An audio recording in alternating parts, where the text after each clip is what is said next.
नमस्कार दोस्तों, श्रीमद् भगवद गीता के पास आपके हर प्रश्न का उत्तर है। चाहे आपकी कोई भी परेशानी हो, कोई भी इच्छा हो, श्रीमद् भगवद गीता आपके हर प्रश्न का उत्तर देती है, आपकी हर समस्या का हल देती है। चाहे वह परेशानी आपके मन की हो या धन की हो या आपके शरीर की हो या आपके रिश्तों की हो, आपको अपनी हर समस्या का उत्तर श्रीमद् भगवद गीता में जरूर मिलेगा। आज हम उसी श्रीमद् भगवद गीता के ऐसे 11 अनमोल उपदेश आपको बताएंगे जो आपकी पूरी जिंदगी बदल देंगे। बस आप इन बातों को वीडियो के अंत तक ध्यान से सुनिए। जो भी व्यक्ति इस वीडियो को अंत तक सुनेगा, उसे अपनी जिंदगी, उसे अपनी हर परेशानी का हल अवश्य मिलेगा। उसे अपनी जिंदगी में जो कुछ भी चाहिए वह उसे जरूर मिलेगा। श्रीमद् भगवद गीता का सबसे पहला उपदेश यही है कि कोई अगर आपका अपना है या कोई आपसे बड़ा है तो उसका अपने प्रति गलत व्यवहार कभी भी सहन नहीं करना चाहिए। यह गीता का उपदेश हमारी जिंदगी से भी जुड़ा है।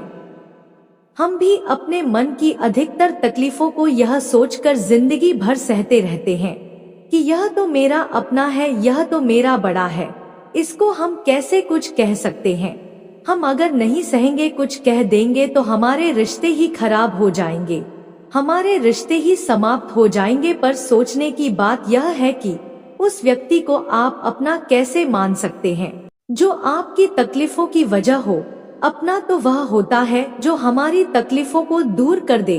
तो गीता का यह उपदेश है कि किसी को भी अपना फायदा मत उठाने दो, किसी को भी खुद पर जुल्म मत करने दो, क्योंकि आप जितना सहोगे आपको उतना सहने के लिए और मजबूर करेंगे। गीता का पहला अध्याय जिसका नाम अर्जुन विशद योग और दूसरा अध्याय जिसका नाम सांख्य योग है, उसके आरंभ में अर्जुन ने श्री कृष्ण के आगे अपना दुख प्रकट किया है कि हे केशव, मैं कौरवों से कैसे युद्ध कर सकता हूँ, यह सब तो मेरे अपने ही है। मैं कैसे भीष्म पितामह और द्रोणाचार्य से युद्ध करूँगा, क्योंकि वो दोनों मेरे पूजनीय हैं। इसलिए इन गुरुजनों को मारने से तो अच्छा है मैं भिक्षा के अन्न को खाकर अपने जीवन का गुजारा करूं। और जिन कौरवों से मैं युद्ध करने जा रहा हूँ वह सब धृतराष्ट्र के पुत्र मेरे भाई ही हैं, मेरे अपने ही हैं। इन सबको मारने से अच्छा है कि मैं सन्यासी बन जाऊं। तो श्री कृष्ण ने अर्जुन से कहा कि यहाँ कौन अपना है और कौन पराया है। जो अधर्म करता है उसके साथ युद्ध करना तुझे मोक्ष और मुक्ति देगा। तू अपने इस मन के मोह को त्याग दे, नहीं तो सारा जग तेरी निंदा ही करेगा, तुझे डरपोक कहेगा।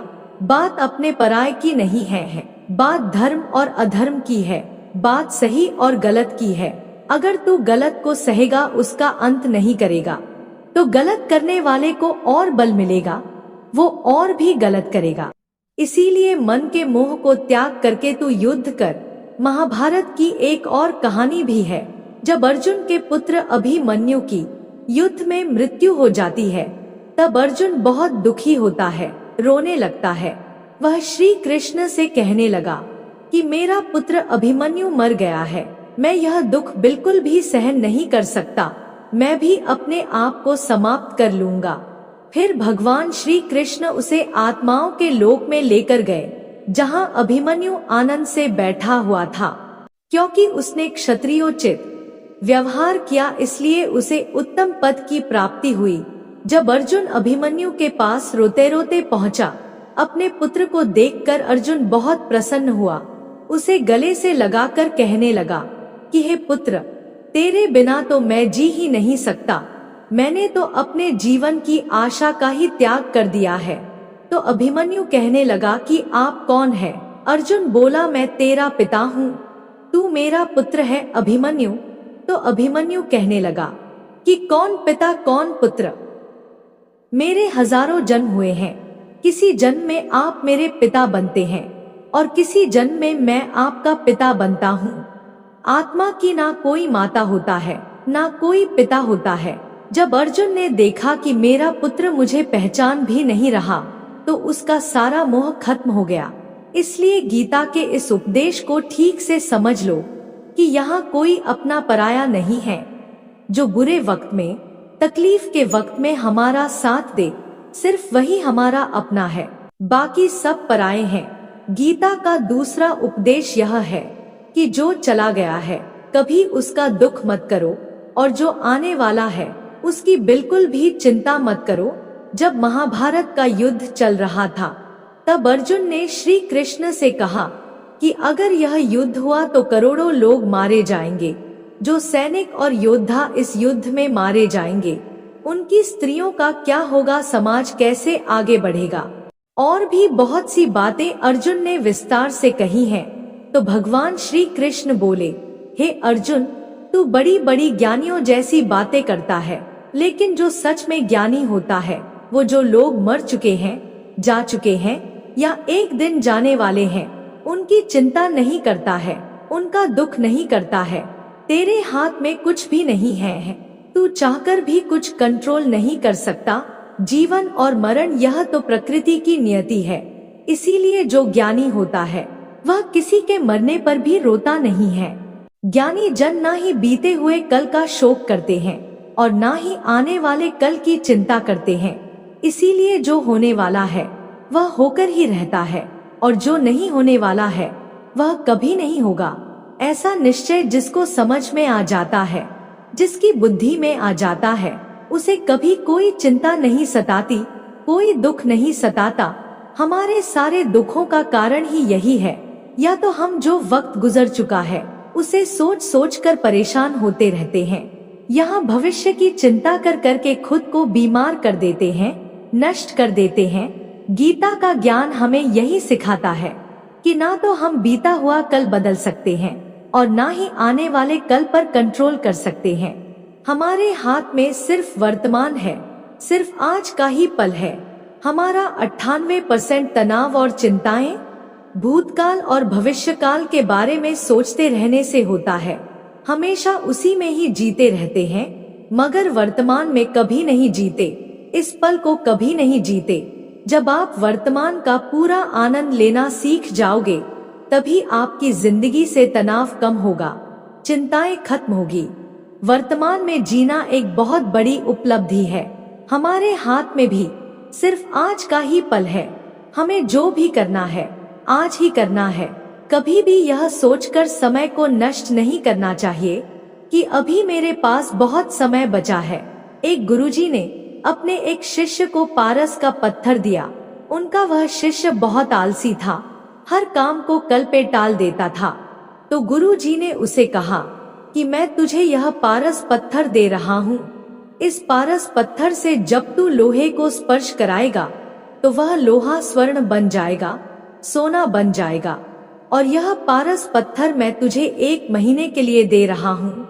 जब 1 महीना समाप्त हो जाएगा तब मैं तुझसे यह पत्थर वापस ले लूंगा, तब तक तू इस पत्थर को अपने पास ही रख। गुरुजी का वह शिष्य बाजार में लोहा खरीदने के लिए गया। जब बाजार में वह लोहा खरीदने पहुंचा तो उसे लोहे का वह रेट बहुत महंगा लगा। उसने कहा थोड़ी दिन रुक के ले लूंगा, जब लोहे का रेट कम हो जाएगा। पर उसकी बुद्धि में यह बिल्कुल नहीं आया कि इस लोहे को मैं सोना बनाकर बहुत अधिक धन बना सकता हूँ। लेकिन उसके मन की सुस्ती, उसके मन का आलस्य, उसकी वजह से उसने उस काम को कल पे टाल दिया। ऐसे ही करते करते पूरा महीना समाप्त हो गया। फिर गुरुजी उस शिष्य के पास आ पहुँचे कि बताओ तुमने कितना सोना बनाया। शिष्य बोला कि मैंने तो अभी सोना बनाना शुरू भी नहीं किया। तो गुरुजी ने कहा मुझे मेरा वह पारस पत्थर वापस चाहिए। शिष्य बोला कि नहीं, मुझे थोड़ा वक्त दीजिए, मैं थोड़ा सोना बनाना चाहता हूँ। गुरुजी ने कहा ये पारस पत्थर पूरा 1 महीना तेरे पास था, पर तू कुछ नहीं कर पाया। लेकिन अब समय समाप्त हो चुका है। ऐसे ही यह हमारा जीवन है, हमारी जिंदगी है, और यह समय ही पारस पत्थर है। हम समय के एक एक पल से अपने जीवन को सोना बना सकते हैं।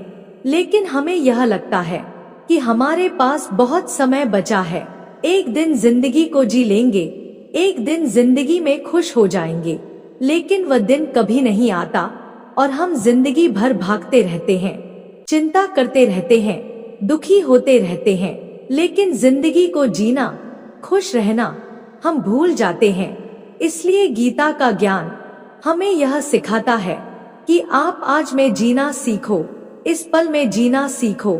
गीता का तीसरा उपदेश यह है कि मौत से डरना बिल्कुल व्यर्थ है। श्री कृष्ण ने गीता में कहा है, यह संसार मृत्यु लोक है, जिसका भी जन्म हुआ है वह एक दिन जरूर मर जाएगा।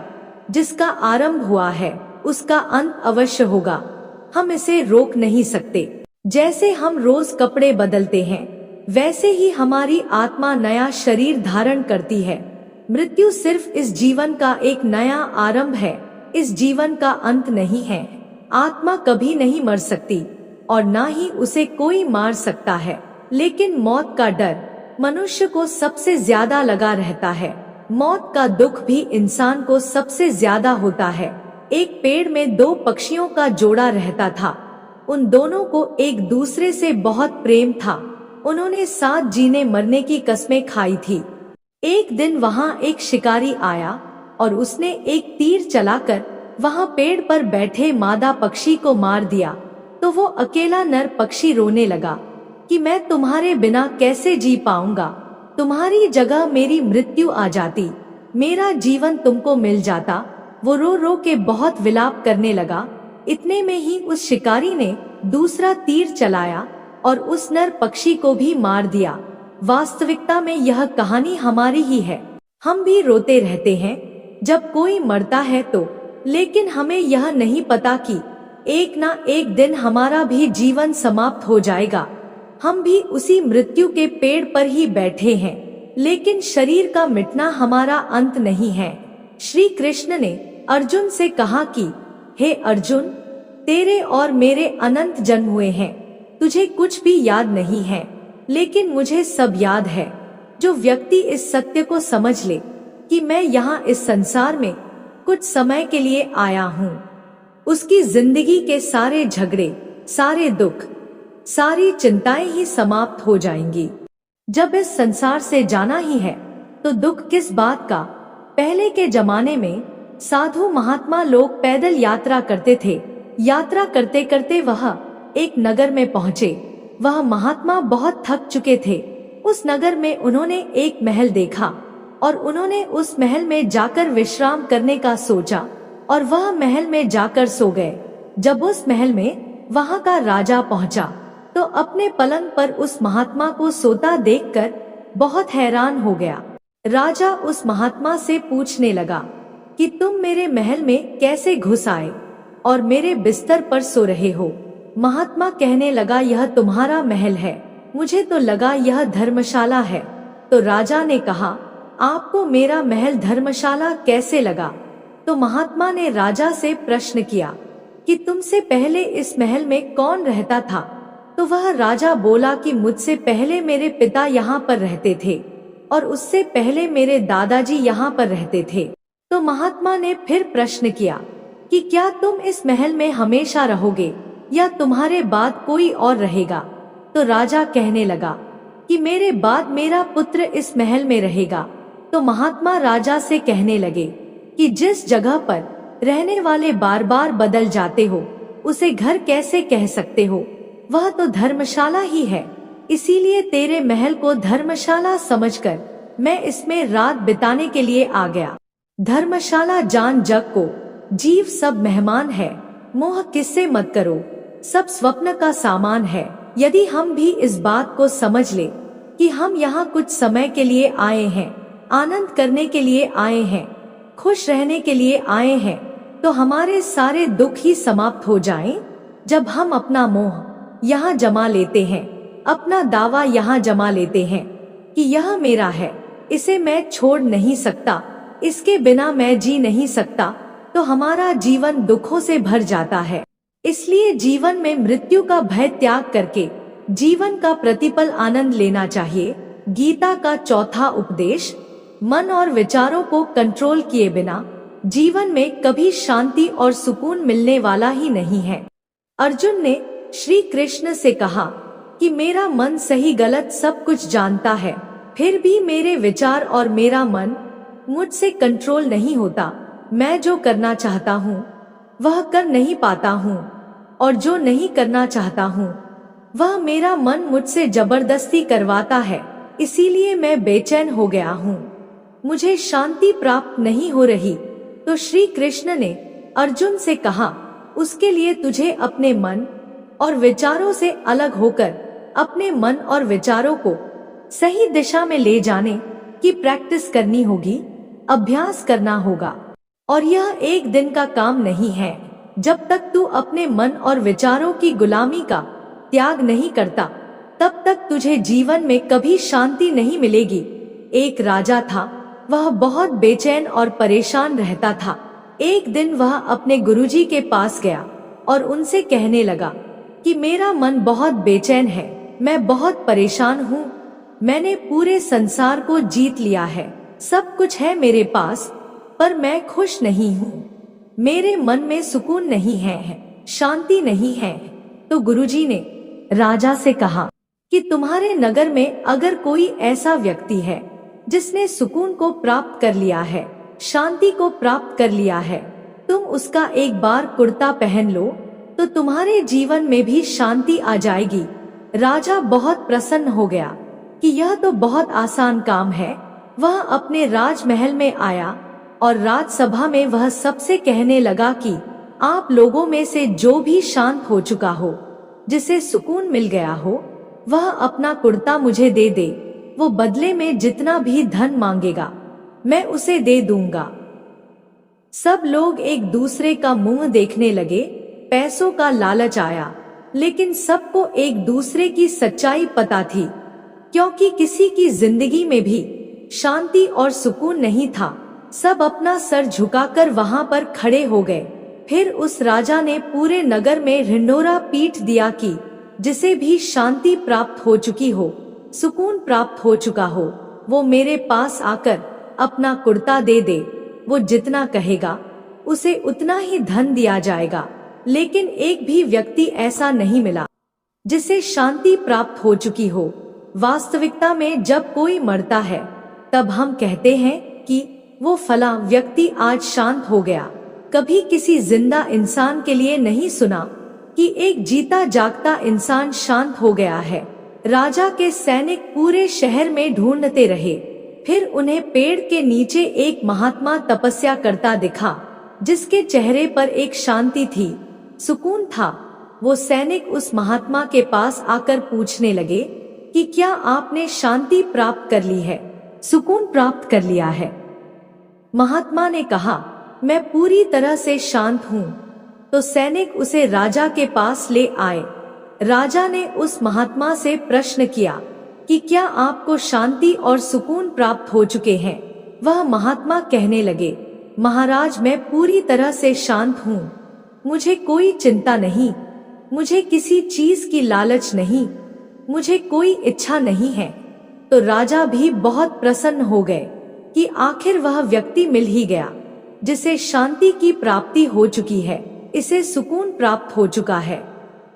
तो राजा उस महात्मा से कहने लगे कि हे महात्मा, आप कृपया करके अपना कुर्ता मुझे दे दीजिए, बदले में आप जो मांगेंगे मैं आपको दे दूंगा। वह महात्मा कहने लगे कि महाराज, सुकून और शांति तो मुझे मिल चुके हैं, लेकिन क्या करूं, मेरे पास कुर्ता ही नहीं है पहनने के लिए जो मैं आपको दे सकूं।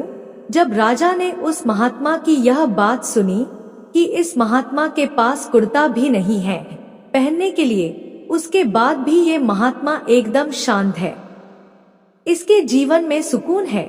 मैं सारी जिंदगी धन को जोड़ने में लगा रहा, दुनिया जीतने में लगा रहा, लेकिन मुझे शांति नहीं मिली, सुकून नहीं मिला, क्योंकि शांति और सुकून बाहर की चीज नहीं है, अपने भीतर की चीज है।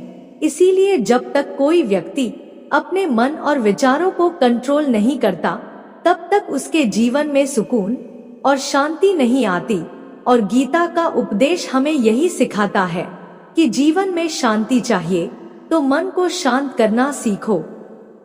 गीता का 5वां उपदेश यह है कि वासना, क्रोध और लालच सर्वनाश का कारण है, नरक का द्वार है। जिस भी मनुष्य में ये 3 अवगुण होते हैं वो हमेशा दूसरों को दुख पहुंचाकर अपने ही सुख और स्वार्थ की पूर्ति करता रहता है। किसी भी चीज की हद से ज्यादा वासना करना और क्रोधी स्वभाव होना और मन में लालच होना उसके जीवन के सुख को समाप्त कर देते हैं, उसके सारे रिश्तों में जहर भर देते हैं। इन्हें नर्क का द्वार इसीलिए कहा गया है क्योंकि जिस इंसान में अत्यधिक क्रोध है, लालच है, वासना है, उसका पूरा जीवन जहर से भर जाता है। उसको मरने के बाद नहीं, जीते जी यहीं पर नर्क का दर्शन होता है। गीता का छठा उपदेश यह है कि सब भगवान एक ही है, कोई छोटा बड़ा नहीं है।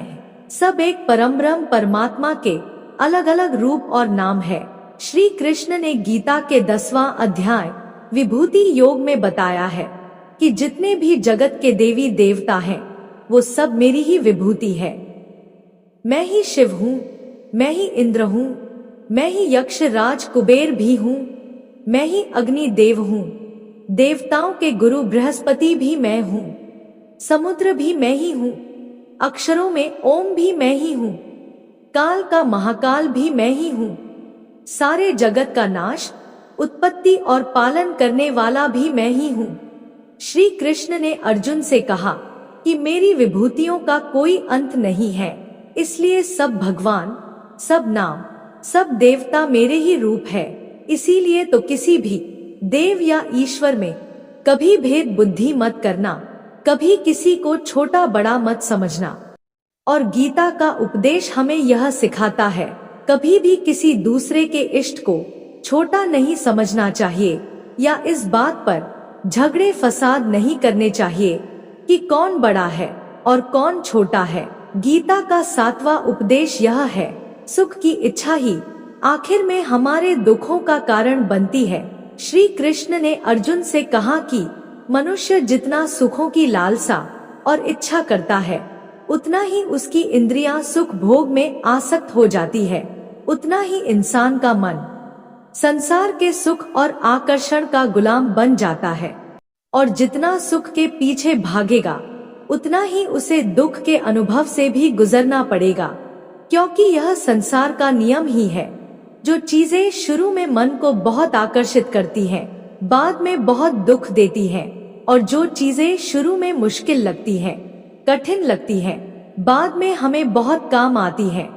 गीता का 8वां उपदेश यह है, जो भी मनुष्य दुनिया के सारे सहारे छोड़कर सिर्फ भगवान को ही अपना सहारा मान लेता है, उसकी हर जरूरत वह ईश्वर पूरी करता है, उसकी हर प्रकार से रक्षा वो परमात्मा ही करता है। जो भी व्यक्ति मुझे ही अपना सहारा मानता है उसका योगक्षेम मैं वहन करता हूँ। जो चीज नहीं मिली है उसकी प्राप्ति कराना उसका नाम योग है, और जो चीज जीवन में मिली हुई है उसकी रक्षा करना उसका नाम क्षेम है।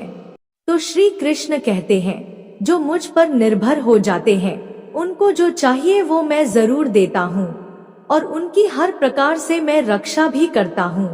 गीता का 9वां उपदेश यह है कि इस संसार में हमारा कुछ भी नहीं है। गीतासार में आपने कई बार सुना होगा कि तुम्हारा क्या गया, जो तुम रोते हो, तुम क्या लाए थे, जो तुमने खो दिया, तुमने क्या पैदा किया, जो नष्ट हो गया, तुमने जो लिया यहीं से लिया, जो कुछ भी दिया यहीं पर दिया, जो आज तुम्हारा है कल किसी और का होगा। क्योंकि परिवर्तन इस संसार का नियम है। कल तक जिसके बिना आप जी नहीं सकते थे, आज उनसे कोई रिश्ता ही नहीं है, बातचीत तक नहीं है। कहाँ गए वह जीवन भर के सारे रिश्ते, वो सारे मित्र जो साथ जीने मरने की बातें करते थे, आज पता भी नहीं कि वह लोग कहाँ चले गए। यह संसार परिवर्तनशील है, सब लोग यहाँ बदल जाते हैं, हर रिश्ता बदल जाता है, और तो और यह हमारा शरीर भी हर दिन बदल रहा है। बचपन से जवानी, जवानी से बुढ़ापा, और एक दिन यह शरीर हमारा साथ छोड़ देता है। तो किसके लिए रोना और किसकी चिंता करना। हम सारी जिंदगी चीजों को, रिश्तों को, जिंदगी को बनाने में, सजाने में, संवारने में लगे रहते हैं, लेकिन एक दिन सब कुछ बिखर जाता है। सारी जिंदगी जिस संपत्ति, जिन रिश्तों के लिए हम लड़ते रहते हैं, एक दिन सब कुछ छोड़ करके हमें इस दुनिया से जाना पड़ता है। गीता का 10वां उपदेश हमें यह सिखाता है कि किसी से भी हद से ज्यादा मोह कभी मत करना। श्री कृष्ण ने गीता का पूरा ज्ञान ही अर्जुन के मोह को नष्ट करने के लिए कहा है। यह मोह ही है जो इंसान को सबसे ज्यादा रुलाता है। वह इतना बलवान है कि शेर जैसे इंसान को भी गीदड़ बना देता है। जो अर्जुन युद्ध में देवताओं से भी जीत गया, पर अपने रिश्तेदारों को युद्ध में देखकर उसका हाथ कांपने लगा। वह बोला, हे केशव, मेरे हाथ में धनुष पकड़ने की ताकत भी नहीं बची है, मेरे हाथ कांप रहे हैं, मैं युद्ध नहीं कर पाऊंगा। ये मोह इतना दुखदाई होता है जिसकी पीड़ा ना सह पाने के कारण कई लोग अपनी जिंदगी खत्म कर देते हैं कि उस व्यक्ति के बिना हम जी नहीं पाएंगे। जीवन में किसी से भी हद से ज्यादा मोह करोगे तो जीवन भर पीड़ा का ही सामना करना पड़ेगा।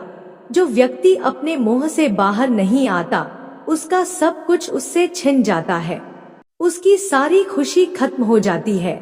इसीलिए गीता का ज्ञान बार बार यही सिखाता है कि अपने मन के मोह को त्याग करके आप बलवान बनो, बुद्धिमान बनो, सत्य के दर्शन करो कि वास्तविकता क्या है।